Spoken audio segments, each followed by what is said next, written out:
আমি আজকে একটা সত্যি ঘটনা শেয়ার করব, যেটা আমার এক আত্মীয়ের মুখ থেকে শুনেছি। আমার আত্মীয়টি থাকেন বাহরাইনে এবং ঘটনাটি ঘটে তার ফ্রেন্ড মাহফুজের সাথে। ঘটনাটি ঘটে 1993 সালে। মাহফুজ বাহরাইনে যান 1992 সালের মার্চ মাসে। ওনাদের কোম্পানিটি ছিল কনস্ট্রাকশন কোম্পানি। উনি কোম্পানির ফোরম্যান হিসেবে সেখানে জয়েন করেন। কোম্পানিটা ছিল বাঙালি কোম্পানি এবং মালিকের নাম ছিল শরীফ মিয়া। তারা কাজ করতেন বাহরাইন এয়ারপোর্টের পাশের একটা জায়গায়। জায়গাটির নাম ছিল বুসাইতিন। তাদের এই জায়গাতে একটি বিল্ডিং চোখে পড়ে, যেটা অনেক বড় এরিয়া নিয়ে তৈরি করা হয়েছিল। বাট বিল্ডিংটা দেখে মনে হতো যে অনেক দিন ধরে কাজ করা হয় না। তো তাদের কোম্পানির মালিক ওই বিল্ডিংয়ের মালিকের সাথে কন্ট্যাক্ট করে এবং জানতে পারে যে সেখানে কিছু ভৌতিক সমস্যার কারণে 1981 সাল থেকে কাজ বন্ধ রয়েছে। তো এইসব শোনার পর শরীফ মিয়া ঠিক করলেন যে কাজটা তিনি নেবেন। মালিক ছিলেন সেখানকার অনেক ধনী একজন শেখ। তিনি তাদের প্রস্তাবে অনেক খুশি হন, কারণ অনেক বছর ধরে তার বিল্ডিংয়ের কাজটি কেউ করতে চাইছিল না। প্রথমে তাদের কোম্পানিটি কাঁথুনির কাজ, ঢালাইয়ের কাজ শেষ করে, কিন্তু ঝামেলা শুরু হয় প্লাস্টারের কাজে। যেদিন প্লাস্টারের কাজ শুরু করা হয় সেদিন মাহফুজদের কোম্পানিটি সারাদিন প্লাস্টার করে একটা সাইট শেষ করে। তারপর মেইন গেট শেকল দিয়ে তালা লাগিয়ে কেয়ারটেকার ছাদে শুতে যায়। তখন ছিল গরমের সিজন, সেজন্য কেয়ারটেকার ছাদে চৌকিতে শুয়েছিল। উনি পরদিন সকালে নিজেকে আবিষ্কার করলেন যে উনি নিচের ফ্লোরে শুয়ে আছেন এবং সারা বিল্ডিংয়ের দেয়ালের প্লাস্টার মাটিতে পড়ে আছে। এটা দেখে কেয়ারটেকার অনেক ভয় পেয়ে যায়। সে চিন্তা করলো যে আমি শুয়েছিলাম ছাদে চৌকি সহ, নিচে আসলাম কিভাবে। এই ঘটনা সে সবাইকে বলে। ঘটনাটি শুনে বিল্ডিংয়ের মালিক খুবই ভয় পেয়ে যায়। এরপরে আরো 2 বার প্লাস্টার করা হয়, বাট সেম অবস্থা, প্লাস্টার সব মাটিতে পড়ে যায় এবং কেয়ারটেকার নিচে শুলে চৌকি সহ ছাদে আবিষ্কার করে ছাদে শুলে নিচতলায়। একদিন বিল্ডিংয়ের মালিক স্বপ্নে দেখেন যে কেউ তাকে বলছে কাজ বন্ধ করে দিতে, তা না হলে সমস্যা হবে। এমনিতে তাদের কোম্পানি এই প্রবলেমের কারণে লোকসানে আছে। এর উপর মালিক সাফ সাফ জানিয়ে দেয় যে আর কাজ না করার জন্য, কারণ তাকে স্বপ্নে মানা করা হয়েছে। সব মিলিয়ে কোম্পানির মালিকের ভালো লোকসান হয়ে যাচ্ছিল। তাই কোম্পানির মালিক দেশে একজন হুজুরের সাথে যোগাযোগ করেন এবং সবকিছু খুলে বলেন। তারপর জিজ্ঞেস করলেন যে এটার কোনো সমাধান করতে পারবেন কিনা। হুজুর প্রথমে কাজ বন্ধ করার নির্দেশ দেন এবং বলেন যে আমি আগে বাহরাইনে আসি, প্লেসটা দেখি, তারপর জানাবো কি করা যায়। এরপর হুজুর 1993 সালের অগাস্ট মাসে বাহরাইনে আসেন। সেখানে যাওয়ার পর একদিন মাগরিবের সময় কোম্পানির গাড়িতে করে ওই জায়গাটিতে যান। সেখানে একটা মসজিদে মাগরিবের নামাজ শেষ করে ওই বিল্ডিংয়ে যান অ্যানালাইজ করার জন্য যে প্রবলেম কেন হচ্ছে। তারপর সেখান থেকে চলে আসেন তিনি এবং বলেন যে রাত 11টার সময় আবার আসব। রাত 11টার সময় হুজুর সেখানে আসলেন আরও কিছু অ্যানালাইসিস করার জন্য। এরপর হুজুর আশ্বাস দেন যে প্রবলেম সলভ হয়ে যাবে। তিনি বলেন যে এই কাজের জন্য 8 জন লোক লাগবে আর এক একজনকে এক একটি পজিশন নিয়ে থাকতে হবে। উনি দোয়া পড়া একটা 8 ফুটের স্টিলের রড আর কিছু পানি দেন এবং বললেন যে বিল্ডিংয়ের মাঝখানের সেন্টারের একটা জায়গা সিলেক্ট করে রডটা গেঁথে দিতে হবে। রডটি গাঁথতে গাঁথতে শেষ পর্যায়ে পৌঁছে গেলে যে পানি দেওয়া হয়েছে সেগুলো ঢেলে শেষ বাড়ি দিয়ে কাজ কমপ্লিট করতে হবে। যে রডটা দেওয়া হয় সেটার 7টা জায়গায় কালো সুতা দিয়ে বাঁধাই করে দেওয়া হয়েছিল। হুজুর বলেছিলেন রডটা গাঁথতে গাঁথতে যখন 1 হাত বাকি থাকবে তখন তাদেরকে এক পাশ ছেড়ে দিতে হবে, অর্থাৎ 4 পাশের 3 পাশে লোক থাকবে, এক পাশে থাকবে না, যে পাশটা জানালার দিকে। তিনি আরো বলেছিলেন যে 7টা সুতোয় 7 জনকে টাচ করতে হবে আর যে হাতুড়ি দিয়ে রডটা পাড়ি দিবে সে ছোট্ট একটা দোয়ার শব্দ প্রতি বাড়ির সাথে সাথে পড়বে। এই কাজ করার সময় তাদেরকে অনেক ভয় দেখানো হতে পারে। হুজুর সবাইকে নির্দেশ দেন যে ভয় না পেতে। মাহফুজ ছিলেন ফোরম্যান, তাই ওনাকে যেতেই হবে। তাই তিনি অনেক কষ্ট করে 7 জনকে রাজি করান। তার পরের দিন সেসব সামগ্রী নিয়ে আর 7 জন লোক সহ বিল্ডিংয়ে যান। তখন রাত 1টা কি 1:30। যখন তারা বিল্ডিংয়ে প্রবেশ করে, প্রচন্ড জোরে একটা বাতাস তাদের উপর দিয়ে বয়ে যায়। অথচ মাহফুজ খেয়াল করলেন যে পাশের সারি সারি খেজুর গাছের একটা পাতাও নড়ছে না। এই ঘটনায় ভয় পেলেও কাজ শুরু করেন সবাই। 7 জন রডটার 7টা সুতা টাচ করে থাকলেন, আর একজন ছোট একটা তোয়া পড়ার সাথে সাথে হাতুড়ি দিয়ে বাড়ি দিতে লাগলেন। প্রথমে 1 হাত যখন গাঁথা হলো, তখন তারা শুনলেন যে বাচ্চাদের চেঁচামেচির শব্দ হচ্ছে। পরের 1 হাত গাঁথার পর সবাই শুনলেন বাঘ সিংহ একত্রে গর্জন করছে। এর পরের 1 হাত গাঁথার পর শুনলেন যে হাজার হাজার মৌমাছি বাড়ি শুদ্ধ ভং ভং করছে। এরপর মনে হলো আশেপাশে কুকুর কান্না করছে। মানে 1 হাত গাঁথার পর 1 রকমের জন্তুর শব্দ শুনতে পাচ্ছিলেন সবাই।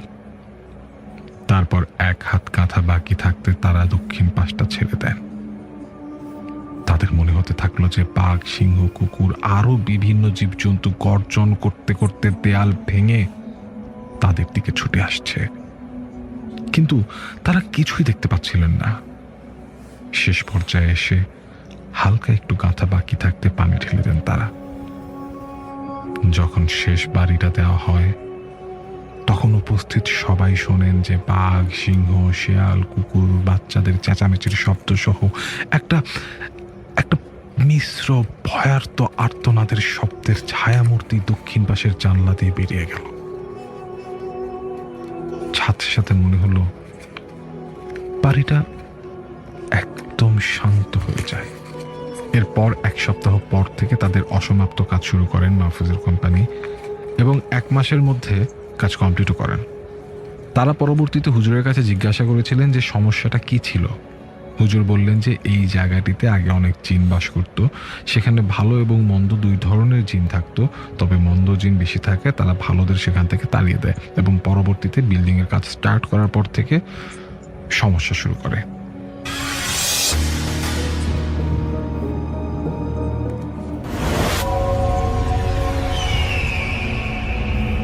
এখন যে ঘটনাটি আপনাদের সাথে শেয়ার করবে তার নাম মোহাম্মদ সোহানুর রহমান সজীব। ওনার বাড়ি নাটোর জেলার বাগাতিপাড়া থানায়। চলুন ঘটনা শুনে আসি। উনি 2টি ঘটনা পাঠিয়েছেন, একটি ওনার নিজের সাথে ঘটে যাওয়া, আরেকটি ওনার বন্ধুর সাথে ঘটে যাওয়া। ওনার নিজের সাথে ঘটে যাওয়া ঘটনাটি প্রথম শেয়ার করব। ওনার নিজের সাথে ঘটে যাওয়া ঘটনাটি ঘটেছিল 2013 সালে, এখন থেকে প্রায় 12 বছর আগে, কুরবানি ঈদের দিনে। তো উনি আর ওনার ফুফাতো ভাই 2 জন নামাজ পড়ে কুরবানি করে সারাদিন ঘোরাফেরা করেছেন। যখন মাংস বানানো হয়ে গেছে, আত্মীয় স্বজনদের বাড়িতে দিয়েও এসেছেন। সব শেষে ওনার দাদার এলাকায় যাওয়ার কথা ছিল, দাদার বাড়ি এবং দাদা বাড়ির দিককার যে আত্মীয় স্বজনরা ছিল তাদের বাড়িতেও দিতে হবে। সেই অনুযায়ী বিকেলের পরে ওই গ্রামের দিকে গিয়েছেন। তো দাদা বাড়িতে মাংস দিয়েছেন, অন্যান্য আত্মীয় বাড়িতেও মাংস দিয়েছেন, সব পাশাপাশি আর কি, এই জন্য সময় লাগে নাই। এরপর চিন্তা করলেন যে একটু ঘোরাফেরা করি আর কি। এদিকে দাদা বাড়িতে গিয়েছেন, নিশ্চয়ই ঈদের দিন খালি মুখে আসতে দেবেন না, খাওয়া দাওয়া তারা করলেন। বাড়িতে আসবেন এমন সময় মনে হলো যাই, এই পাশে একটা দোকান আছে, ওই দোকানে ক্যারাম বোর্ড আছে, ওখানে গিয়ে একটু ক্যারাম বোর্ড খেলি। ওখানে যারা ক্যারাম বোর্ড খেলতো রেগুলার, তাদের সাথেও তো তাদের খুব ভালো সম্পর্ক আর কি। এই যে সজীব ভাই, তার ফুফাতো ভাই, মানে সবার সাথেই ভালো সম্পর্ক, আগেও অনেকবার খেলেছেন। সাধারণত রাত 9টার দিকেই ওই দোকানটা বন্ধ হয়ে যেত, যেহেতু ঈদের দিন রাতের বেলা, যার কারণে রাত প্রায় 11টা পর্যন্ত ওই দোকানটা খোলা ছিল। রাত 11টার দিকে ওই দোকানটা বন্ধ করে একসাথেই সবাই বের হয়ে যায়। দোকানদার এবং আরো যারা খেলছিলেন ওইখানে সবাই একসাথে বের হয়ে যায়, যে যার মতো বাড়িতে চলে যাচ্ছে। এদিকে এই সজীব ভাই আর ওনার ফুফাতো ভাইও ওনাদের বাসার দিকে রওনা দিয়েছেন। মোটামুটি 20 মিনিটের মতো লাগবে বাড়িতে হেঁটে আসতে। এখন ওনারা চিন্তা করলেন যে 20 মিনিট এমনিতে অনেক রাত হয়ে গেছে, এই মাঠের ভিতর দিয়ে হেঁটে যাই, আইল দিয়ে হেঁটে যাই, শর্টকাট হবে, 10-12 মিনিটে পৌঁছে যাব। তো দুজন মিলে ওই জমির ভিতর দিয়ে হাঁটা শুরু করেছেন। জমিটা মোটামুটি বেশ ভালোই বড় ছিল। এর এক সাইডে বড় বড় কয়েকটা আম গাছ ছিল, আম গাছ বলতে আম বাগান আর কি, ছোট একটা বাগান, তার মধ্যে বড় বড় কয়েকটা আম গাছ, আর পাশাপাশি আবার দুটো বাগান। এই দুটো বাগানের মাঝামাঝি একটা বিশাল বড় আকৃতির একটা জাম গাছ ছিল, যেটা এখনো আছে। তো এই বাগান দুটো এলাকায় মেম্বারের বাগান নামে পরিচিত। ওই জাম গাছকে ঘিরে মোটামুটি কিছু ঘটনা শোনা যায় মাঝে মাঝে। তো ওই সময় ওনারা এত কিছু চিন্তা করে নাই, দুইজন মানুষ একসাথে আছে, ভয় কিসের। আর রাত তো 2-3টা বাজে না, রাত 11টাই না হয় বাজে। ওনারা প্রথম যে বাগানটা, মানে ওই আম গাছের যে বাগানটা যেখানে বড় বড় কয়েকটা আম গাছ রয়েছে, ওইটা ক্রস করে দ্বিতীয় বাগানটাতে ঢুকবেন, যেটা শুরুতে একটা বড় জাম গাছ রয়েছে। ওই সময় ওনারা হঠাৎ করে একটা জিনিস দেখতে পেলেন। সেটা হচ্ছে, মনে হচ্ছে যে ওই জাম গাছের মাথায় কিছু একটা আছে, নিচে কিছু একটা আলোর ঝলকানি দেখতে পেলেন। আলোর ঝলকানি বলতে ওই উপরে যদি আলো থাকে, নিচে এক ধরনের একটা আলোক ছটা ঘুরতে থাকে, ওই অর্থে আর কি আলোর ঝলকানি দেখতে পান। তখন উপর দিকে তাকিয়ে দেখেন ওই জাম গাছের মাথার উপরে দুটো বড় আলোর গোল্লা বৃত্তাকারে পাক খাচ্ছে। ওটারই আলোর ঝলকানি মনে হচ্ছে নিচে চলে এসেছে। সেই সাথে হঠাৎ করে ওখানে বেশ ঝড়ো বাতাসও শুরু হয়ে গেল। আর ওনারা যে আইল ধরে হেঁটে এসেছিলেন, ওই আইলের দুই পাশে কিন্তু মাত্র ধান লাগানো হয়েছে, সেখানে পানি দেওয়া হয়েছে, এমন একটা অবস্থা ছিল। মানে আইলের বাইরে মাঠের ভেতর দিয়ে যে হেঁটে আসবেন ধানি জমির ভিতর দিয়ে, এগুলো আসলে ওই সময় পসিবল ছিল না। ওই আইল দিয়েই হেঁটে আসতে হবে, আবার যদি যেতে হয় ওই আইল দিয়েই যেতে হবে। শুধু মাঝখানে এই বাগানের মতো জায়গাটা, এটা হচ্ছে প্রশস্ত। যখন ওনারা এটা দেখলেন, দেখার পর আহামরি ওনারা কোনো ভয় পান নাই। কেননা গ্রামে এর আগেও রাতের বেলা এই ধরনের আলোর গোল্লা চক্রাকারে ঘুরতে দেখেছেন, এক জায়গা থেকে আরেক জায়গা ছুটে যেতে দেখেছেন।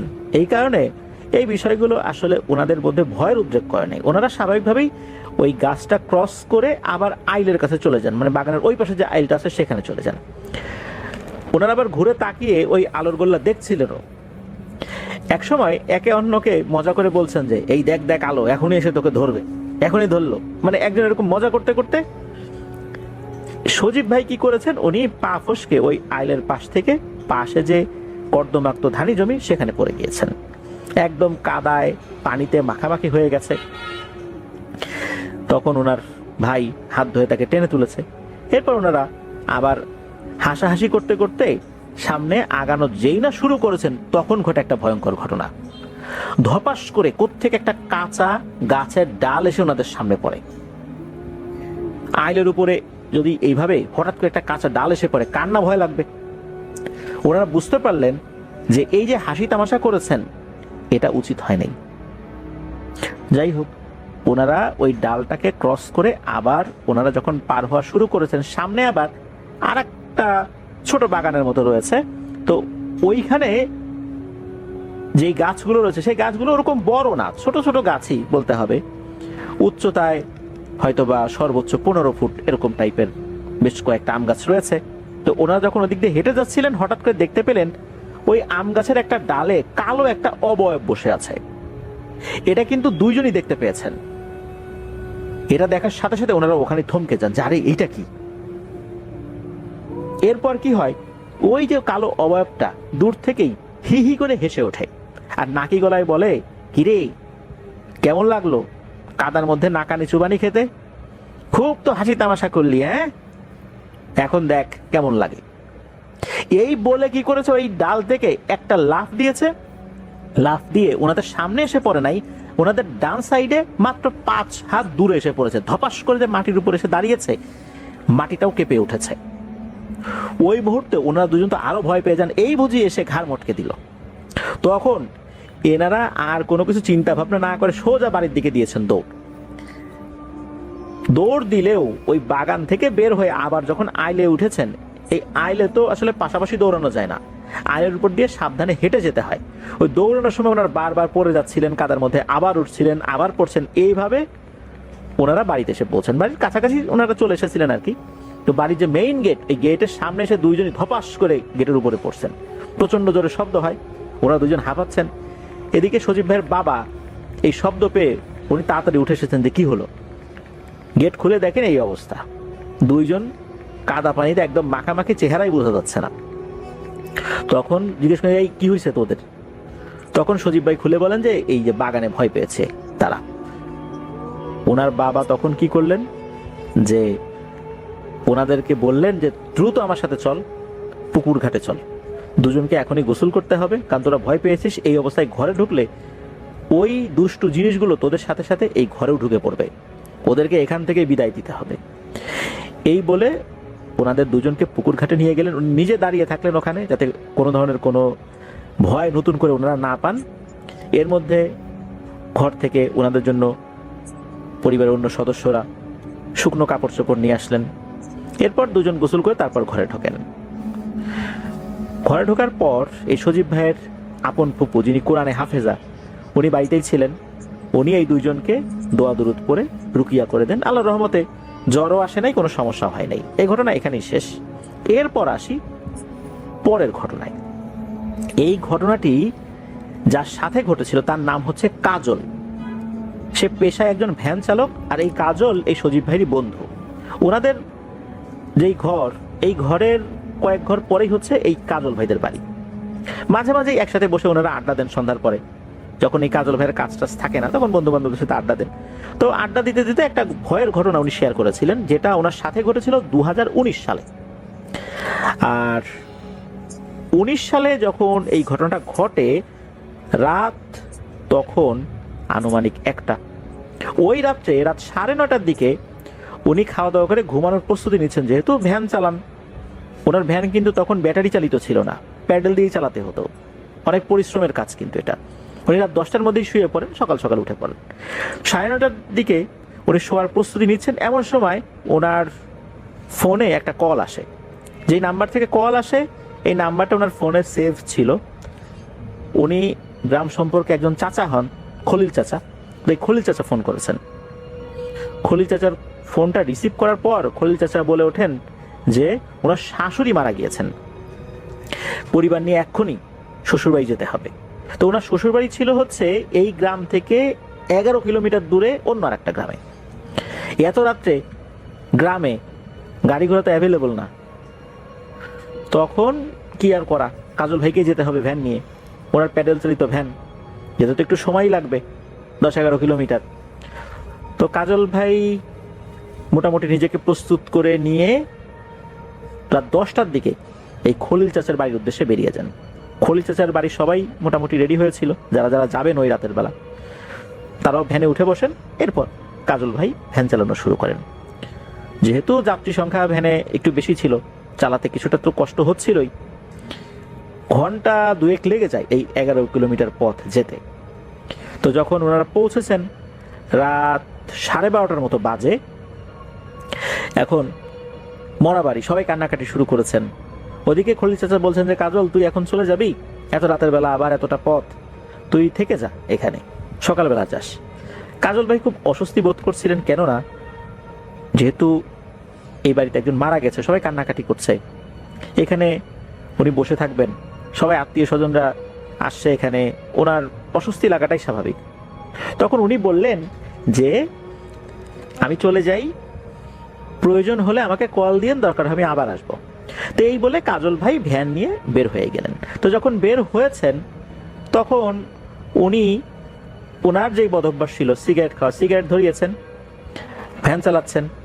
আর ওনার তো বাটন ফোন ছিল ওই সময়, তো বাটন ফোনে মেমোরি কার্ড ছিল, ওই মেমোরি কার্ডে অনেকগুলো গান ডাউনলোড করা ছিল। তো উনি তো ওই গান বাজিয়ে চলা শুরু করেছেন। তো উনি যে রাস্তা দিয়ে আসবেন এই রাস্তার বিবরণটা একটু দেওয়ার দরকার। এই রাস্তাটা চলে গেছে নদীর পার ঘেরে, মানে ঘেঁষে আর কি। তো ওই নদীতে এক সাইডে শ্মশান ঘাটও রয়েছে। ওই পথ দিয়ে আরো এগিয়ে গেলে বেশ বড় বড় কয়েকটা বাগান রয়েছে। নাটোরের বিভিন্ন উপজেলাগুলোতে কিন্তু প্রচুর আম বাগান রয়েছে, আম বাগান, লিচু বাগান, এগুলো কিন্তু ওই এলাকায় প্রচুর দেখা যায়, একটু দূর দূরই এগুলো দেখা যায় আর কি। তো ওই পথে বেশ কয়েকটা আম বাগানের পর রাস্তার পাশে কবরস্থান রয়েছে, তারপর ফাঁকা নিরিবিলি রাস্তা। উনি সিগারেট খাচ্ছিলেন, গানের সাথে সাথে নিজেও তাল মিলাচ্ছিলেন, নিজেও চিৎকার করে গান গাচ্ছিলেন, যাতে ওনার মনের মধ্যে ভয় ডর না আসে। হঠাৎ করে উনি দেখতে পেলেন 7-8টা কুকুর কোত্থেকে যেন চলে এসেছে রাস্তার উপরে। কুকুরগুলো দৌড়াদৌড়ি করছে, তবে কুকুরগুলো দেখতে স্বাভাবিকই ছিল, স্বাভাবিক যে কুকুরগুলো রাস্তাঘাটে দেখা যায় ওরকমই ছিল। এখানে প্যারানরমাল কোনো কিছু ভাবনা করার আসলে সুযোগ নাই। তো উনি দেখলেন যে এই কুকুরগুলো যেভাবে আসলো ওভাবে দৌড়ে কোথায় যেন হারিয়ে গেল, মনে হলো ওই যে শ্মশানের ওই দিকটাতে চলে গেল। এরপরে কেন যেন একটা অজানা ভয় ওনার মনের মধ্যে চেপে বসে, শরীরটা মনে হলো ভারী হয়ে গেল। আর একটা সিগারেট ধরিয়েছেন, ভ্যানের গতিটা আর একটু বাড়িয়ে দিয়েছেন। তখন মনে হলো শ্মশানের ভেতরে যে গাছগুলো ছিল, ওই নদীর পাড়েই আর কি যে গাছগুলো ছিল, যেটা শ্মশানের মধ্যেই পড়ে যায়, ওই গাছ থেকে অনেকগুলো পাখি একসাথে ডেকে উঠলো। এরপর ওই দিক থেকে কাক ডেকে উঠলো। এত রাত্রে কিন্তু কাক সচরাচর ডাকে না, তখন আর মনের মধ্যে খটকা লাগলো। আর এরপরই হঠাৎ করে ভ্যানের সামনে বিশাল আকৃতির দুটো কুকুর চলে আসছে। এদের দেহটা ছিল বিশাল আকৃতির, মানে একটা বড় ষাঁড় গরু যত বড় হয় ওই রকম সাইজের দুটো কুকুর। ভ্যানে কিন্তু আলো জ্বলছিল না। উনি ওই পথটা খুব ভালোভাবেই চেনেন। মোবাইলে ওনার লাইট ছিল, মোবাইলের সামনের দিকে ফ্ল্যাশ লাইটটা থাকে না, ওই বাটন ফোনেরও কিন্তু বেশ কিছু ফিচারগুলোতে এই জিনিসগুলো ছিল আর কি। তো ওনার বাটন ফোনে ওরকম লাইট ছিল, তবে ওই সময় লাইটটা বন্ধ ছিল আর কি। মাঝে মাঝে উনি জ্বালাচ্ছিলেন কোনো সমস্যা হলে আর কি, এমনিতে জ্বালাচ্ছিলেন না। ওই মোবাইলের চার্জ খুব একটা বেশি ছিল না, কারণ রাতের বেলা হঠাৎ করে ওনার ফোন আসছে, উনি চলে আসছেন, সারা রাত চার্জ দেওয়ার সুযোগ উনি পান নাই, যার কারণে মোবাইলের যে ফ্ল্যাশ লাইটটা এটা উনি দরকার ছাড়া জ্বালাচ্ছিলেন না। তো ওই সময় কিন্তু বন্ধই ছিল ফ্ল্যাশ লাইটটা। হঠাৎ করে কুকুর দুটো যখন সামনে চলে এসেছে, কোনো আলো ওই কুকুরগুলোর চোখের উপর পড়া ছাড়াই ওই কুকুরগুলোর চোখ জল জল করছিল, লাল টকটকে জল জল করছে একদম। আর এরা এসে ভ্যানের সামনে এসে দাঁড়ায়, তবে ভ্যানের গতিরোধ যে করে রেখেছে বিষয়টা এরকম না, সামনে এসে দাঁড়ানোর পর আবার একপাশে সরে যায়। এরপর কি করে, এই কুকুর দুটো একটা ডান পাশে আসে আর একটা বাম পাশে যায়, কিছুক্ষণ এভাবে ভ্যানের সাথে চলে, হালকা দৌড়ায়, আবার যেটা বাম পাশে ছিল সেটা ডান পাশে আসে, আবার যেটা ডান পাশে ছিল সেটা ভ্যানের সামনে দিয়ে ক্রস করে আবার বাম পাশে চলে যায়। এভাবে এরা একে অন্যের অবস্থান পরিবর্তন করে। তখন এই কাজল ভাই চিন্তা করছেন যে আল্লাহরে কেন যেন চলে আসলাম, এর থেকে ওই খলিল চাচার কথা শুনলেই ভালো হতো, ওই বাড়িতে না হয় সারা রাত বসে থাকতাম। এর মধ্যে কি হয়, ওই ভ্যানটা মনে হচ্ছে অনেক ভারী হয়ে গেছে, ভ্যান চালানোটাই কষ্ট হয়ে যাচ্ছে। যেমনটা ছিল ওই ফেরাস, মানে যখন ওই খলিল চাচা শ্বশুর বাড়িতে যাবে তখন ভ্যানে অনেকগুলো যাত্রী ছিল, মনে হচ্ছে হঠাৎ করে এই পরিমাণ যাত্রী উঠে বসেছে, ফেরার সময় ভ্যানটা ঠিক আগের মতো প্রথমবারের মতো ভারী হয়ে গেছে। ভ্যানের উপর যে কেউ একজন আছে এটা খুব ভালো করেই এই কাজল ভাই ফিল করছেন। উনি তো জোরে জোরে দোয়া দুরুদ পড়া শুরু করছেন, এবার গান গাওয়া বাদ দিয়ে। এখন এর মধ্যে উনি দেখেন আর একটা জিনিস, সামনে একটা বাগান, ওই বাগানের ভেতরে মনে হচ্ছে একটা আলো জ্বলছে। এই আলোটা উনি যখনই দেখেছেন দেখার সাথে সাথে উনি বলছেন যে ও ভাই ওখানে কে, ও ভাই এদিকে আসেন, আমার একটু সঙ্গ দেন, আমি মনে হয় একটু বিপদে পড়ছি, ভাই একটু এদিকে আসেন। তখন দূর থেকে আওয়াজ আসে, এ কে রে, ওখানে কে? তখন বলে আমি কাজল। বলে দাঁড়াও আসতেছি, ওইখানেই থাকো। তখন দেখা গেল সাদা ধুতি পরা, সাদা পাঞ্জাবি পরা, লম্বা চুলের একজন মানুষ, সে এগিয়ে এসেছে। উচ্চতা স্বাভাবিক মানুষের মতোই, হাতে একটা হারিকেন আর একটা হাতে লাঠি। বলছে যে তুমি কে? তখন বলে যে ভাই আমি কাজল, আমি যে ভ্যান চালাই। তখন কাজল ভাই ওই লোকটাকে জানান যে এরকম দুটো কুকুর সামনে চলে আসছিল, সেগুলো অস্বাভাবিক আকৃতির ছিল। তখন ওই লোকটা বলল যে তোমার জন্য এখন কি করতে পারি বলো। তখন কাজল ভাই বলছে যে আপনি কোথায় যাবেন বলেন, আমি আপনাকে ফ্রিতে আগায় দিয়ে আসি, আপনি আমার একটু সঙ্গ দেন। তখন ওই লোকটা বলতেছে যে আমি তোমার কি সঙ্গ দিব, আমি তো এই বাগান পাহারা দিই, বাগান রেখে কি যাওয়ার সুযোগ আমার আছে? আমি তোমার যতটুকু উপকার করতে পারি, তুমি আসো বসো এখানে আমার পাশে বসো, বেশি কিছু খাওয়াইতে পারবো না, একটু পানি খাওয়াইতে পারবো, একটু সময় জিরিয়ে নাও, এরপর চলে যাও, এছাড়া তো আমার আর কোনো কিছু করণীয় নেই। তখন কাজল ভাই সেটাতেই রাজি হলেন, তার সাথে গিয়ে বসলেন বাগানের ভিতরে ভ্যানটা এক সাইডে রেখে। ওই লোকটা বলছে যে এই দুইটা বড়ই অবাধ্য হয়ে গেছে, আমার কথাই শুনতে চায় না, এখন এরা আস্তে আস্তে শক্তিশালী হয়ে উঠছে আর আমার কথা অমান্য করে। তখন এই কাজল ভাই বলছে যে এই দুইটা বলতে কার কথা বলছেন? কই যে তুমি যে দুইটা কুকুর দেখেছো, এরা এরা অতি দুষ্টু হয়ে যাচ্ছে দিনকে দিন, মানুষকে বিরক্ত করা শুরু করছে, আগে এতটা করতো না। তখন এই কাজল ভাই বলছে যে এই দুইটা আপনার পালিত কুকুর? ওই লোক বলতেছে হ্যাঁ। তখন কাজল ভাই বলতেছে যে এত বড় বড় কুকুর আপনি কোত্থেকে পাইলেন? আর এগুলো খাওয়াই খাওয়াই এত বড় করছেন, এগুলোকে আবার ছেড়েও দিয়ে রাখছেন, এরা তো মানুষকে আক্রমণ করবে, মানুষকেই তো খেয়ে ফেলবে। এত বড় আকৃতির কুকুর তো আমি আগে কখনো দেখি নাই, এগুলোকে বেঁধে রাখবেন যেন মানুষের উপর আক্রমণ না করে। তখন ওই লোকটা বলতেছে যে হ্যাঁ তুমি তো ঠিকই বলছো, এগুলোকে আসলে শায়েস্তা করতে হবে, তা না হলে কবে যে আমার উপরই এরা চড়াও হয়ে বসে আমি বুঝতে পারতেছি না। এরপর কাজল ভাই বলেন যে ঠিক আছে আমি তাহলে চলে যাই, অনেকক্ষণ তো হলো। তখন ওই লোকটা বলতেছে যে আরে কোথায় যাবা, থাকো জিরায় নাও, পরে যাও। তখন কাজল ভাই বলতেছে যে না আমাকে চলে যেতে হবে, অনেক রাত হয়ে গেছে, আমি চলে যাই এখন। তখন কি করে ওই লোকটা খপ করে কাজল ভাইয়ের হাত চেপে ধরে বলে যে আরে ভয় পেলে নাকি, বসো বসো জিরায় নাও, ভয়ের কিছু নাই। যখনই ওই হাতটা চেপে ধরেছে তখন কাজল ভাই ফিল করেন যে এই লোকের হাতটা অনেক ঠান্ডা, এত ঠান্ডা মানুষের হাত হয় না। আর ওই সময় কিন্তু শীতকাল ছিল না যে অনেক রাত পর্যন্ত সে বাইরে হাঁটাহাঁটি করেছে শরীর ঠান্ডা হয়ে গেছে, বিষয়টা এরকম না। তখন কাজল ভাই ওনার হাতটা জোর করে ছুটিয়ে নেন ওই লোকের হাত থেকে, এরপর ভ্যানের দিকে দিয়েছেন দৌড়, দৌড়ে ভ্যানের কাছে গিয়ে ভ্যান চালানো শুরু করেছেন। তখন পেছন থেকে অট্ট হাসি দিয়ে ওই লোকটা বলছে যে আরে কাজল এত ভয় পেলে চলবে, রাতের বেলা ভ্যান চালাতে পারবা তুমি, একটু জিরিয়ে যাইতা, ক্ষতি তো করতাম না। তো যাই হোক, উনি তো ভ্যান চালানো শুরু করছেন, মানে কাজল ভাই ভ্যান চালানো শুরু করছেন। কিছুক্ষণ চালানোর পর হঠাৎ করে বড় দুটো কুকুর আবার এই ভ্যানের পাশে চলে এসেছে, চলে আসার পর এবার সামনে এসে গতিরোধ করে দাঁড়িয়েছে। এরপর কাজল ভাই বুঝতে পারছেন ঘটনা কি। ওই কুকুর দুটোকে উদ্দেশ্য করে বলছে যে আমি তো আপনাদের কোনো ক্ষতি করি নাই, কেন আমার পথের সামনে চলে আসছেন, চলে যান আপনারা। এরপর এই কুকুরটা একে অন্যের দিকে তাকালো, এরপর ভ্যানের পেছনে চলে আসলো। পেছনে চলে আসার পর কাজল ভাই কিন্তু পেছন দিকে তাকান নাই, উনি ভ্যান চালানো শুরু করেছেন। হঠাৎ করে মনে হলো ভ্যানটা থেমে গেছে, মনে হচ্ছে পেছন থেকে এই ভ্যানকে কেউ টেনে ধরে রেখেছে, উনি কোনোভাবেই প্যাডেল দিয়ে আগাতে পারছেন না। তখন হঠাৎ করে পেছন থেকে গম্ভীর কণ্ঠে, একসাথে দুটো কণ্ঠ যদি চলে একই কথা বলে তখন কেমন শোনা যায়, এইভাবে বলে উঠলো যে আমাদের ওস্তাদ তোকে আশ্রয় দিয়েছে, তোর সাথে ভালো ব্যবহার করেছে, তাই তোকে কিছু বললাম না, যা এক্ষুনি বাড়ি যাবি, রাতের বেলা এই রাস্তায় একা একা আর কখনো আসবি না, আমাদেরকেও বিরক্ত করবি না।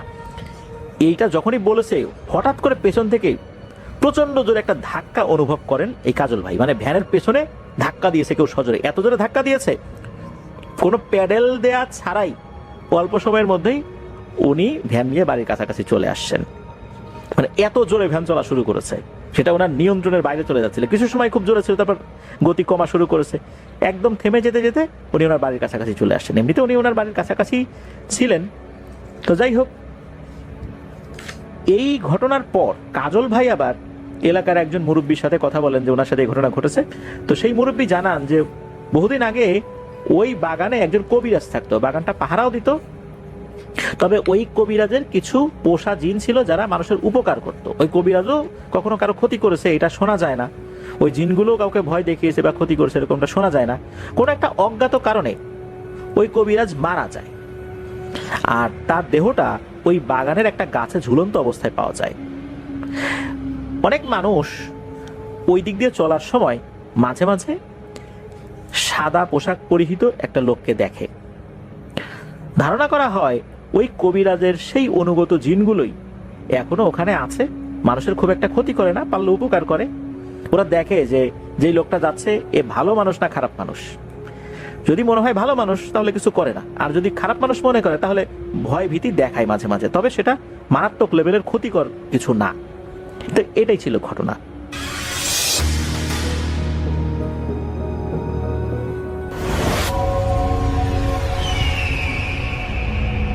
না, যে ঘটনাটি আমাদের কাছে শেয়ার করেছেন Prabal Chowdhury, North Carolina, United States থেকে।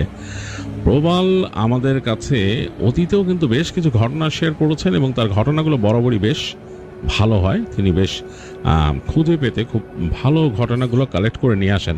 তো তিনি এবারও আরেকটি ঘটনা কালেক্ট করেছেন আমাদের জন্য, যেটি তিনি তার এক সিনিয়র ফ্রেন্ড ম্যালকম অ্যান্ডারসনের কাছ থেকে কালেক্ট করেছেন। এবং ম্যালকমের নিজের সাথে ঘটা একটি ঘটনা, বেশ পুরনো যদিও।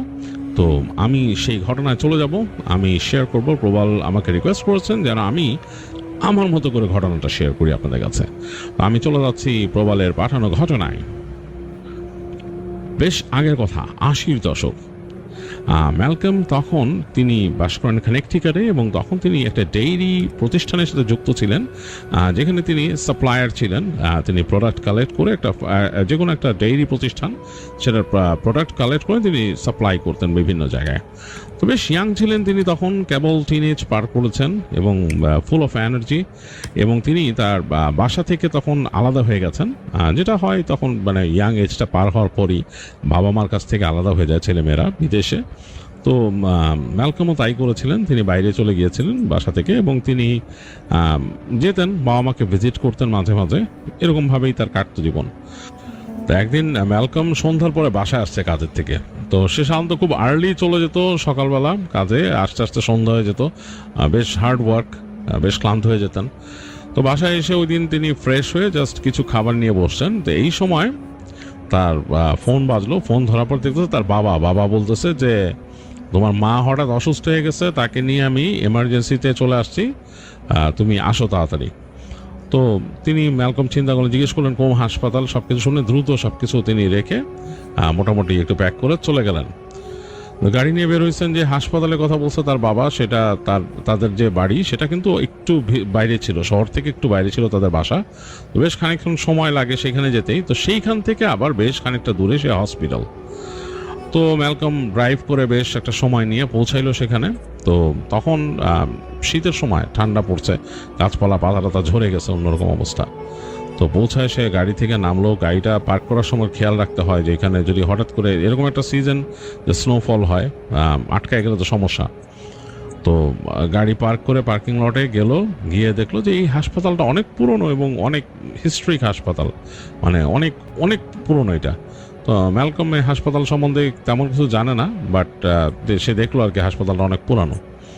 তো গিয়ে দেখলো বাবা আছে, বাবার সাথে কথা বললো যে কি হয়েছে। তো বললো যে ডাক্তার এখনো টেস্ট করতেছে তোমার মাকে, তারা মনে করতেছে যে তোমার আম্মা ছোটোখাটো কোনো স্টেপ করছে। তো ম্যালকমের কাছে বেশ খারাপ লাগলো, ছোটোখাটো স্ট্রোক হলেও তো খারাপ। তো সে তো বললো বাবাকে যে তুমি চিন্তা করো না, ইউ টেক ইট ইজি, আর তোমার এখানে বসে সময় নষ্ট করা লাগবে না, তুমি বাসায় চলে যাও, বাসায় যে রেস্ট নাও। কারণ তার বাবাও বেশ অসুস্থ ছিল, তার অনেক রকম শারীরিক প্রবলেম ছিল। তো বাবা বলতেছে না আমি যাবো না। তো ম্যালকম বলতেছে যে কোনো কথা বলো না, তুমি যাও, নাহলে আমি কিন্তু তোমার যাওয়ার ব্যবস্থা করতেছি। তো তার বাবা ড্রাইভ করতো আর কি। তো ম্যালকম তাকে একদম আশ্বস্ত করলো যে আমি এখানে আসি, কোনো রকম সমস্যা হলে আমি জানাবো, তুমি যাও। তো বলে বাবাকে গাড়ি বন্ধ এগিয়ে দিল, বাবা চলে গেল। ম্যালকম ওইখানে আসে, গিয়ে দেখলো যে মা মানে খুব অসুস্থ, মায়ের সাথে কথাবার্তা বললো, মাকে বললো যে আমি আসি, ডোন্ট ওয়ারি, আমি মানে থ্রু আউট দ্য টাইম, যতক্ষণ তুমি হাসপাতালে থাকবে আমি আসি সবসময়। তো বলে সে ওখানে যে ওয়েট করতেছে। তো মা শুয়ে আছে তার মতো, তার মার অবস্থা খুব অন্যরকম, ঠিকমতো কথা বলতে পারতেছে না। তো ম্যালকম ওখানে বসে থাকলো, বসে থেকে সময় কাটেলো। তো এর মাঝে তার কিছু করার নাই, সে হাসপাতালটা দেখতেছে। দেখতেছে বেশ পুরনো হসপিটাল এবং সে এটা দেখলো যে বেশ অনেক আগে এটা তৈরি হয়েছিল হাসপাতালটা। তো হেঁটে হেঁটে দেখার চিন্তা করলো, বাইরে আসলো, হেঁটে নিচতলাটা দেখলো যে এইটার মূল যেখানে তারা আছে সেই বিল্ডিংটা হচ্ছে এমন একটা জায়গায়, তার আশেপাশে বেশ ফাঁকা, সুন্দর করে লন করা এবং পাশে এই শেষ প্রান্ত দিয়ে গাছপালা চলে গেছে অনেক দূরে এবং পেঁচায় ওইখান থেকে ছোট রাস্তা নেমে গেছে, এবং এটা কিন্তু হাসপাতালটা উঠছিল একটু পাহাড়ের উপরে, বেশ খানিকটা এরকম ঘুরে ঘুরে আসছে, একটু উঁচু জায়গায় আর কি। আর সে যেখানটা দাঁড়ায় আছে সেখান থেকে সামনে গিয়ে ডান দিক দিয়ে মূল রাস্তাটা চলে গেছে, ওইটা আবার এঁকে বেঁকে চলে গেছে সামনে গিয়ে দেখতেছে যে কতগুলা ল্যাম্পপোস্টের আলো একটু পড়ছে, তারপরে বাঘটা আর দেখা যাচ্ছে না, গাছগাছালি, এবং সে বুঝলো যে সামনে এরকম পাহাড়ের উপর আরও কিছু ঘর বাড়ি আছে। তো ম্যালকম চিন্তা করতেছিল যে এরকম উইল্ডারনেসের মধ্যে যারা থাকে তাদের কাছে কেমন লাগে, হ্যাঁ, মানে বিশেষ করে শীতের সময় এরকম যখন বরফ টরফ পড়বে তখন কেমন লাগবে, কারণ সে কাইন্ড অফ সিটিতে থাকে। তার ওই ধারণার চিন্তা করতেছে যে এইখানে বসে থেকে সে অনেকক্ষণ চিন্তা করলো, তো ভাবলো যে এটা আরেক রকম ফিলিংস, হ্যাঁ, মানে জিনিসটা অন্যরকম। দেখলে চিন্তা করতে করতে সে আবার চলে আসলো হাসপাতালে, এবং এসে সেই যে তার ওয়েটিং এরিয়া সেখানে সে বসলো, বসে দেখতেছে এইখানেও মানুষ নাই, দু একজন মানুষ বসে আছে, তারা হয়তো শর্টলি মুভ করবে এখান থেকে, মেবি তারা ওই রুমে যাবে বা অন্য কোথাও। তো সে একটা মানে ওই চেয়ারগুলো কাইন্ড অফ কমফোর্টেবল ছিল, তো একটা চেয়ারের মধ্যে সে বসলো, ফোম টোম দেয়া, তো সেখানে সে বসে মাথাটা পেছন দিকে দিয়ে, অনেক টায়ার্ড ছিল তো, তার মাথার মধ্যে একটা ক্যাপ ছিল, ক্যাপটা দিয়ে তার চোখ ঢেকে সে শুয়ে থাকলো, চিন্তা করলো যে একটু রেস্ট নেই, কারণ আমাকে তো অনেকক্ষণ থাকতে হবে, কতক্ষণ থাকতে হবে জানি না, না থাকলেও কিছু নাই, ওখানে হাসপাতাল স্বয়ংসম্পূর্ণ, কোনো প্রবলেম হয় না, বাট অ্যাটলিস্ট নিজের মানুষ, তার মা উপরে, এবং সে তার মাকে অনেক ভালোবাসে। তো শুয়ে আছে অনেকক্ষণ ম্যালকম, কোন সময় যে সে ঘুমায় গেছে বলতে পারে না। তো ম্যালকমের মানে ডিপ ঘুম চলে আসছিল, কারণ সারাদিন পরিশ্রম করছে, খুব টায়ার্ড। তো যখন ঘুম ভাঙছে সে খেয়াল করতেছে সে যেখানে বসেছিল ওখানকার বাতিটা বন্ধ, সে মানে খুব চোখটা মানে এরকম তাকাতে তাকাতে চোখ ভারী হয়ে গেছে, আঠা আঠা লাগতেছে চোখটা।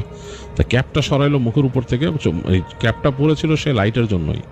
তো ক্যাপটা সরানোর পর দেখতেছে সে যেখানে বসেছিল জায়গাটা অন্ধকার, আর সামনের দিকে লাইট জ্বলতেছে, একটা মাঝখানের লাইট সিলিং থেকে, সেটার আলোটা কাইন্ড অফ অ্যাম্বিয়েন্ট ভাবে পড়ছে দুই পাশে কিছু বসার জায়গা, ওখানে কোনো মানুষ নাই, আর কেমন একটা কেমিক্যালের স্মেল আছে আশেপাশে, অনেকটা অ্যান্টিসেপটিক কেমিক্যাল যেরকম থাকে সেরকম একটা স্মেল চারিপাশে। তো সে দূরে তাকাইলো, তার হাসপাতালের কম্পাউন্ডটা অনেক বড়, সে দূরে তাকাইলো এখান থেকে, যেহেতু ফ্রন্ট ডেস্কটাও দেখতেছে খালি, মানে কোনো মানুষজন নাই, এবং সামনে ফ্রন্ট ডেস্কেও সিলিং থেকে আলো পড়ছে, সিলিংয়ের আলোটা হালকাভাবে ওই ডেস্কের মধ্যে পড়ছে, কেউ নাই, এবং সেই তাদের গ্লাস উইন্ডো যেটা ওইটা ওখানে আছে, এবং বাইরে দেখা যাচ্ছে অন্ধকার। কেমন জানি পরিবেশটা, মনে হচ্ছে যে এত বড় একটা কম্পাউন্ড, একটা মানুষও নাই। তো ম্যালকমের কাছে একটু অস্বস্তি লাগলো যে এরকম একলা জায়গায় এরকম বসে আছি, কেমন জানি। তো সে উঠলো, এবং অপরিচিত তো উঠে আস্তে আস্তে হাঁটতে হাঁটতে এই অন্ধকার, সেই জায়গাটা কিন্তু অন্ধকার ছিল, সে যেখানে শুয়েছিল, হেঁটে হেঁটে গেল সামনে, ডেস্কের সামনে দেখলো কেউ নাই, সে গেটের কাছে গেল, গেটটা ঠেলা দিয়ে বেরোলো, খুলে বেরোলো সামনে। তো বের হয়ে দেখতেছে যে বাতাস, বেশ ঠান্ডা বাতাস গায়ে লাগতেছে, মানে ঠান্ডা বেড়ে গেছে অনেক, তার গায়ে কিন্তু জ্যাকেট পরা, পাফার জ্যাকেট পরা, তারপরও মানে বেশ ঠান্ডা লাগতেছে। তো এদিক ওদিক তাকালো, পার্কিং লটের দিকে তাকালো, দেখে আবার আকাশের দিকে তাকায়, মনে হচ্ছে যে স্নোফল হতে পারে, হ্যাঁ, মানে আকাশের যেরকম কালার ধারণ করছে। তো যাই হোক, আবার ঢুকে আসলো হাসপাতালে, হিটিং সিস্টেম ভালোই কাজ করতেছে।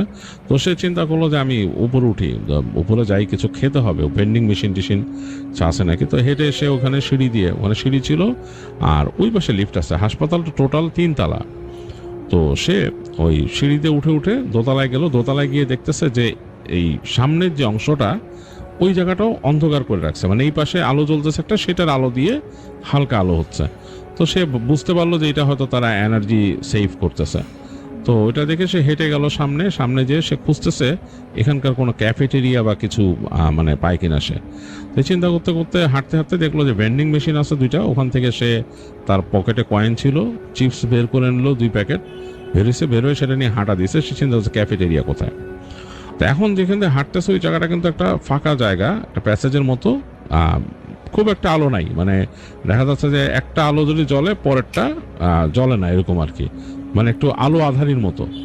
তো প্যাসেজ দিয়ে সোজা হেঁটে গেছে ম্যালকম। তো যে দেখতেছে হাতের ডান দিকে একটা দরজা, কাইন্ড অফ কাঠের দরজা, মাঝখানে একটা গ্লাসের দেওয়া। তো সে মনে করলো যে এইটা হইতে পারে এই ক্যাফেটেরিয়া, মোস্ট প্রবাবলি, কারণ ওইটার সামনে আলো আছে, মানে ওই যেই দরজাটার সামনে। সে ভাবলো হয়তো এখানে আসে মানুষ। তো সে যে নবটা ধরে ঘুরাইলে দরজাটা খুলে ফেললো। তো খোলার পর মনে হচ্ছে ভিতরে অন্ধকার। তো তারপরও ম্যালকম ঢুকছে ভিতরে, ঢোকার পরে সে লাইটের সুইচ দেখতেছে। ক্যাফেটেরিয়া হলে তো এখানে মানে থাকবে লাইট, এবং অনেক সময় দেখা যাচ্ছে রাতের বেলা ওখানে কিন্তু ক্যাফেটেরিয়া মানে যে সবসময় খাবার সার্ভ করে তা না, যদি ওখানকার মানুষ থাকে কেউ, ওখানকার যে স্টেশনটা সেখানে বিক্রি হয়, আর নইলে দেখা যাচ্ছে ওদের একটা কফি স্টেশন থাকে, আরও একটা এরকম ভেন্ডিং মেশিন থাকবে এরকম, বা বসার জন্য দুটা টেবিল থাকতে পারে বসার জন্য এরকম। তো সে তাকায় দেখতেছে যে এইগুলো কিছু না। এই লাইটটা সে অন অফ করলো, দেখলো লাইটটা অন অফ হচ্ছে না, এবং রুমের শেষ মাথায় একটা জানালা, বড় জানালা, এবং জানালার মধ্যে কোনো ব্লাইন্ড নাই, ব্লাইন্ডটা ওঠানো, ব্লাইন্ডটা কেউ টেনে উঠায় রাখছে, পুরোপুরি ছাদের আলো আসতেছে ওইখান দিয়ে। এবং এই জানালার ওই পারে দেখা যাচ্ছে যে গাছের অংশ, সেই বড় বড় গাছ, পাতা ছাড়া সেগুলো ডাল টাল দেখা যাচ্ছে এরকম। আর দুই পাশে সে তাকায় দেখতেছে যে কিছু ইনকিউবেটর রাখা, মানে ওই যে বাচ্চাদের যে ইনকিউবেটর থাকে বাচ্চাদের রাখার জন্য, সেই ইনকিউবেটর, খালি ইনকিউবেটর, মানে এগুলোর মধ্যে কেউ নাই, কিছু নাই, মানে খালি ইনকিউবেটর রাখা, মানে পাশে করে রাখা, মানে এগুলো হয়তো কোনো কাজে লাগে না এখন, বা সামথিং লাইক দ্যাট, নষ্ট বা কিছু কাজে লাগে না, বা এগুলো এক্সেস এখানে রাখা হয়েছে। এটা মনে হয় kind of a store room. সে মনে করলো যে মেডিকেল ইকুইপমেন্ট মনে হয় এখানে স্টোর করা হয়, বা আই ডোন্ট নো, কোনো এক সময় হয়তো এটা ছিল, নিকিউ ছিল, হ্যাঁ, মানে যেখানে নিওনেটাল কেয়ার ইউনিট ছিল, এখন নাই। তো কিন্তু আলো নাই, কিন্তু ওই যে জানালার আলো যা ঢুকতেছে, ছাদের আলো, সেটা দিয়ে যতটুকু আলো হচ্ছে এখানে। তো সে মানে কয়েক সেকেন্ড দেখছে এরকম, দেখার পর সে চিন্তা করতেছে বের হয়ে যাবে। সে ঘুরে দরজার দিকে নবে হাত দিছে যে খুলে বের হয়ে যাবে। এই সময় সে পেছনে শুনলো ফিস ফিস করে কে কথা বলল, ফিস ফিস, মানে কোনো মেয়ে যদি ফিস ফিস করে কথা বলে যেরকম সেরকম। তো ম্যালকম হঠাৎ করছে কে ফিসফিস করে কথা বললো এখানে। সে ঘাড় ঘুরে তাকাইছে, তাকায় দেখছে জানলার কাছে একটা কালো কুচকুচে অবয়ব, হ্যাঁ, মানে দেখলে মনে হবে অনেকটা কালো চুলের দিয়ে যে বল থাকে, বল তৈরি, মানে কালো চুল দিয়ে যদি একটা মানুষ তৈরি করা হয়, পুরো শরীরটা চুলের, মানে কালো এরকম ফোলা, এরকম একটা মানুষের মতো অবয়ব, এবং সেটার চোখের জায়গায় দুটো চোখ আছে, বুঝতেছে, চোখগুলো জ্বলতেছে। আর সামনের যে হাত, মানুষটার যে হাতের আঙুলগুলো চোখা চোখা লম্বা, এটা জানলার কাছে দাঁড়ানো। এইটা ফিসফিস করে কি জানি বলছে। তো ম্যালকমের সারা শরীরে রোম দাঁড়ায় গেছে, মানে তার মানে একদম ঘুষ বাম্প হয়েছে, এবং মেরুদণ্ডে একটা ঠান্ডা স্রোত নেমে গেছে। এবং সে আবার শুনলো ফিসফিস করে তাকে বলতেছে, you are not welcome here. এটা যে এমনভাবে বলছে ফিসফিস করে, তার কাছে ভয় লেগে গেছে, মনে হচ্ছে যে ওইখান থেকে শব্দটা বলতেছে তার কানের পাইতে চলে যাচ্ছে। এবং ওই যে ফিগারটাকে সে দেখছে এই যে জানালার কাছে, এটাই তার কাছে প্রচন্ড রকমের ভয় লাগছে। তো ম্যালকম দ্রুত ঘুরে সেই দরজাটা খোলার চেষ্টা করলো, দেখলো যে দরজার যে হ্যান্ডেলটা বরফের মতো ঠান্ডা, আর দরজাটার নবটা নামতেছে না নিচে, ওটা মনে হচ্ছে কেউ লক করে দিচ্ছে এই পাশ থেকে। ম্যালকম ভয়ের চোটে মানে প্রচন্ড ভয় পেয়েছে, সে দ্রুত ঘুরছে, ঘুরে দরজার দিক পিঠ দিয়ে সে সামনে তাকাইলো, দেখলো তার খুব কাছেই সে অবয়বটা, তার খুব কাছেই, এবং কেমন একটা স্মেল, মানে ওইটার থেকে কেমন একটা স্মেল আসতেছে।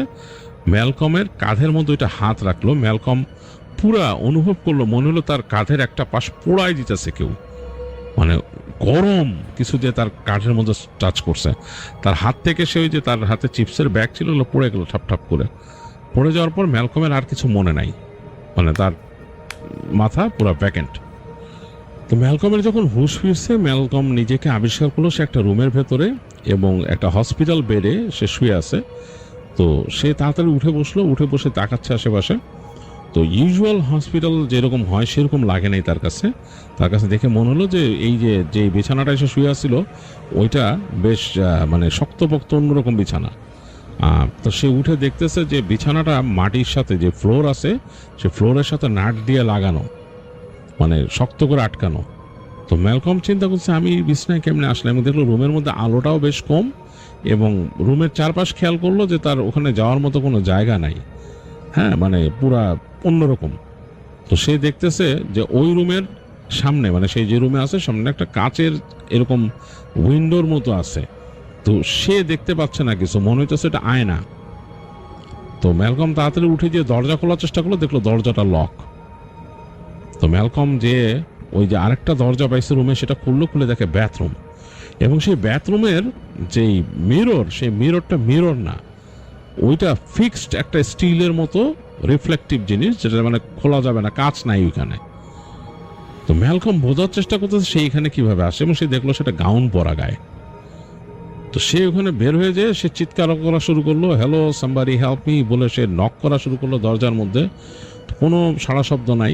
কতক্ষণ পর্যন্ত সেরকম ট্রাই করলো, বসে থাকলো, এবং সে একদম আপসেট হয়ে বসে থাকলো। অনেকক্ষণ পর দেখলো দুজন লোক আসছে, দরজা খুললো, বেশ মানে বলিষ্ঠ মানুষ দুজন।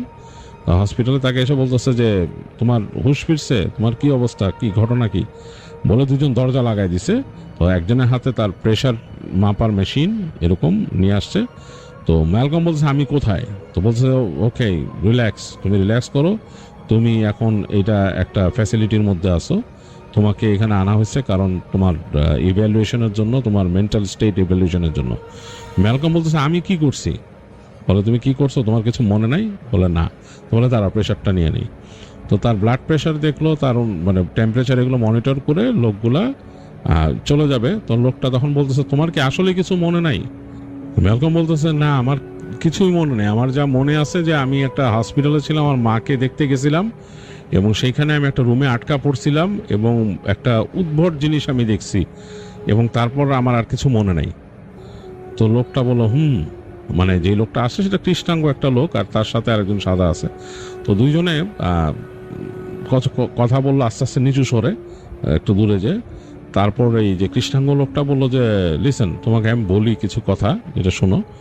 তুমি খুব উইয়ার্ড একটা কাজ করছিলা, তুমি যে ওই হসপিটালে ছিলা সেখানে তুমি নার্সকে মারতে গেছিলা। তো সে বলে মানে? ম্যালকম বলতেছে মানে আমি কিছু বুঝতেছি না। বলে ওইখানে তুমি হাসপাতালে ছিলা, as we got the report যে তুমি হাসপাতালে ছিলা তোমার মায়ের সাথে, and on that very night তুমি অন্য একটা ফ্লোরে ঘাপটি মেরেছিলা হাসপাতালের। সেখানে যখন নার্স আসছিল, ডিউটি নার্স, তুমি একটা ধারালো কেচি নিয়ে তার দিকে ছুটে আসছিলে তাকে আঘাত করতে, এবং তুমি বেশ বিভৎস রকম চিৎকার করতেছিলা। এবং তোমাকে তখন ওই নার্স যখন দৌড়ায়, নার্সের পেছনে পেছনে, তখন তার চিৎকার শুনে সিকিউরিটির লোকরা দৌড় দিয়ে আসে, এসে তোমাকে আটকায় ফেলে। তুমি লাকিলি তাকে হার্ট করতে পারো নাই। তো তুমি হাসতেছিলে এবং বিভৎস রকমের চিৎকার করতেছিলা। তো তোমার মেন্টাল স্টেট নিয়ে সবাই সন্দিহান ছিল যে তুমি নিশ্চয়ই মেন্টালি কোনো পেশেন্ট বা সমস্যা আছে তোমার। তো তোমাকে নিয়ে আসা হয় তখন ওখান থেকে, এবং তুমি যখন আমাদের এখানে আসো, এখানে আসার পরও কিন্তু তুমি উদ্ভট আচরণ করতেছিলা। তোমাকে কিন্তু বেঁধে রাখা হয়েছিল তোমাকে কন্ট্রোল করতে না পেরে, এবং তুমি অন্যরকম আচরণ করতেছিলা, অ্যাগ্রেসিভ করা। তো বলার পরে সে কৃষ্ণাঙ্গ লোকটা বলতেছে যে লিসেন মিস্টার ম্যালকম, তোমার সম্পর্কে পুলিশের কোনো রিপোর্ট এর আগের নাই, তুমি এরকম কোনো, তোমার এরকম রিপোর্ট নাই, তোমার কোনো মেন্টাল ইলনেসেরও কোনো রেকর্ড নাই আমাদের কাছে, বা স্টেটের কাছে নাই, এরকম কোনো রেকর্ড নাই। বা তুমি কোথাও গেছিলা, বা তোমার এরকম কোনো সমস্যা হয়েছিল, বা তুমি আমাদের এইসব কারেকশন সেন্টারে আসছো, সেটার কোনো রিপোর্ট নেই। তো সুতরাং আমি তোমাকে এটা কেন বলতেছি জানো? কারণ যেই হাসপাতালে এই ইনসিডেন্টটা ঘটছে, ওই হাসপাতাল সম্বন্ধে আমি কিছুটা জানি। সেই কৃষ্ণাঙ্গ বলতেছে যে আমি কিছুটা জানি যে ওই হাসপাতালে কিন্তু অনেক মানে প্যারানর্মাল কেসেস ঘটে।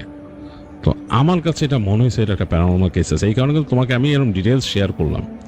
যাই হোক, তোমাকে যদি তোমার আরেকটা ভালো বুদ্ধি দেই, তুমি যদি এখান থেকে ছাড়া পেতে চাও, তুমি সেই ইকে বলবা যে তোমার, যিনি তোমাকে ফার্স্টে যেদিন ইভ্যালুয়েট করছিল ডাক্তার, আনার পরে তোমার কিন্তু এর মাঝখানে 2 দিন চলে গেছে, এবং এর মাঝখানে কিন্তু তুমি যতবারই উঠছো তোমার আচরণ অন্যরকম ছিল, এইবারই তোমাকে বেশ নর্মাল পাওয়া গেল।